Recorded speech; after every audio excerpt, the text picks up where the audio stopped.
Assalamualaikum dear students, welcome to your automotive class. आज हम topic पढ़ने जा रहे हैं ट्रैफिक सिग्नल्स, और ट्रैफिक सिग्नल्स की सिग्निफिकेशन आपको पता होगी, क्योंकि एक लर्नर जो होता है, एक बिगनर जो होता है जिसको गाड़ी चलानी है, उसको पहले एक लर्निंग लाइसेंस ट्राई देनी पड़ती है, जो कि एक एग्जामिनेशन होता है. तो इसको ये बेसिक सिग्नल्स का या साइंस का कंसेप्शन होना चाहिए, तभी जाके वो उस फॉर्म को या उस एग्जामिनेशन या बेसिक जो हमारे पास लर्निंग लाइसेंस आता है उसके लिए एलिजिबल होता है. तो जाते हैं अपनी नेक्स्ट स्लाइड के अंदर. Traffic signals are divided into 3 main categories. तो 3 मेन कैटेगरीज में इसको डिवाइड किया गया है. दैट इज मैंडेटरी और रेगुलेटरी साइंस. जो ज़रूरी लामहला साइंस है उनका एक कंसेप्शन. दूसरा हमारे पास cautionary science and information science. Cautionary science जो हमें अलर्ट करवाती हैं वो वाली साइंस, और informative science means information providing science भी हमारे पास होती है, उनको भी हमें याद रखना पड़ता है.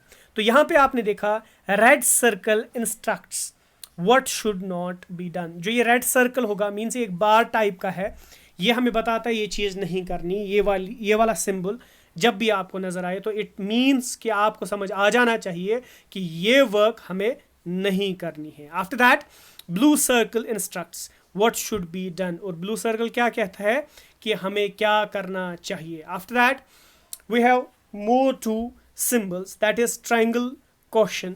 मीन्स ये क्या बताता है कि ये हमें अलर्ट करवाता है कि सामने कुछ ऐसी चीज़ आ रही है, आपको अलर्ट होने की ज़रूरत है. ब्लू रेक्टेंगुलर इन्फॉर्म्स मीन्स ये जो ब्लू में जो भी चीज़ लिखी होगी it provides us information regarding something. Means ये इंफॉर्मेशन हमें प्रोवाइड करता है कि आगे कुछ चीज़ है या कुछ नेसेसरी चीज़ हमें जानने की ज़रूरत है, उससे रिलेटेड हमें इन्फॉर्म करता है. After that typical cautionary science means जो अलर्टिव साइंस होती हैं, जो इंसान को अलर्ट करती हैं, उससे रिलेटेड जो साइंस यहाँ पे है वो हमें देखनी है. तो first is right oblique left hand curve.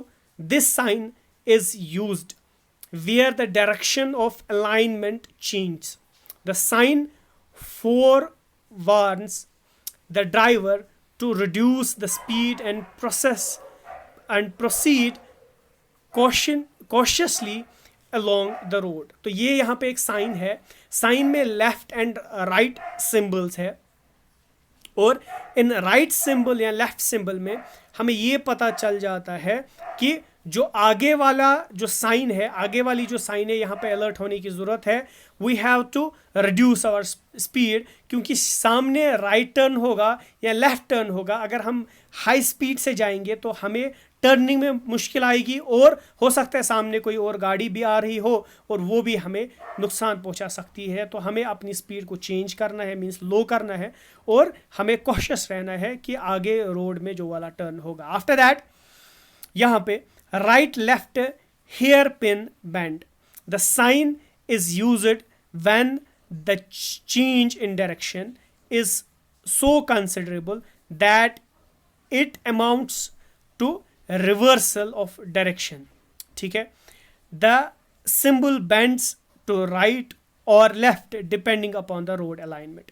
यहाँ पे एक हेयर पिन बैंड टाइप होता है, जैसे आप यहाँ नीचे देख रहे हो, दो हमारे पास सिंबल्स दिए गए हैं. तो इन दोनों सिंबल्स का कंसेप्शन यही है कि यहाँ पे हमें डायरेक्शन को चेंज करना है गाड़ी की. तो अगर हम यहाँ कॉशियस नहीं रहेंगे तो हम किसी और डायरेक्शन में चले जाएंगे, या कुछ और आगे प्रॉब्लम्स क्रिएट हो सकती हैं, या तो हम अपने पाथ से डिविएट हो जाएंगे जिस पाथ को हम चल रहे थे.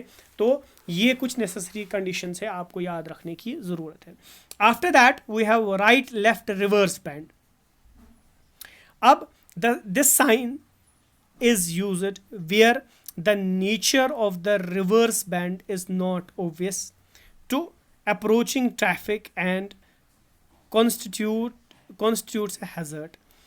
In the first curve is to the right, the right reverse band shall be used. If the first curve is the left reverse band is used. Means ये actually these are being used कि जब भी हमारे पास traffic के अंदर कुछ approach होते हैं कि इस अप्रोच के अंदर आपको ज़रूरी है कि आपको ये वाली जो ये बैंड है इसको फॉलो करते जाना है, और अगर आप फॉलो नहीं करेंगे तो ये कुछ प्रॉब्लम्स क्रिएट कर सकता है आपके ट्रैफिक में हैज़र्डस हो सकता है, इन द सेंस कि कभी कभार ऐसा भी हो सकता है एक्सीडेंट्स के खतरे हो सकते हैं। तो आपको ज़रूरी है कि आप इसी पाथ को फॉलो करें और इसी बैंड के ज़रिए से आप आगे चलें। After that we have move to symbols. इनका देखते हैं। Narrow bridge, this sign is erected on road in advance of bridge where the clear width between the wheel guards is less than the normal width of the carriageway।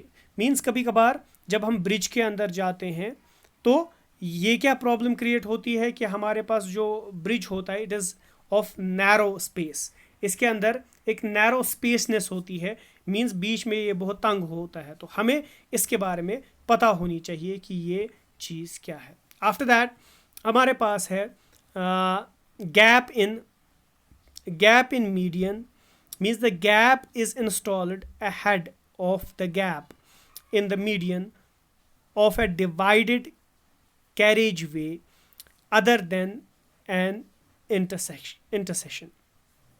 Means यहाँ पे हमारे पास कुछ gaps present होती है, means middle में कहीं हमारे पास विड्थनेस increase हो रही होती है। ठीक है, अब यहाँ पे दूसरा भी यहाँ लिखा है उसने कि नैरो रोड स्पेसिंग के बारे में बात हो रही है, तो वो हम देखते हैं।